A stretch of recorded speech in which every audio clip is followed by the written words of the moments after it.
Hello everyone, টেডের কাপলের আরও একটি নতুন মিনি ব্লগে তোমাদের সকলকে জানাই স্বাগত। এটা দেশপ্রিয়র বার্থডের দিনের লাস্ট ভিডিও।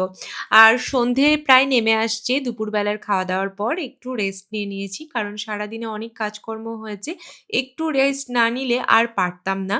তো রাত্রিবেলায় হবে মাটন কষা সাথে পোলাও, যেটা দেশপ্রিয়র পছন্দের খাবার। তো আমি সবকিছুই দিনে থেকে রেডি করে মোটামুটি রেখেছিলাম। কিন্তু পেঁয়াজ, আদা, রসুন এগুলো কেটে ফ্রিজের মধ্যে রাখলে একটা বাজে গন্ধ ওঠে।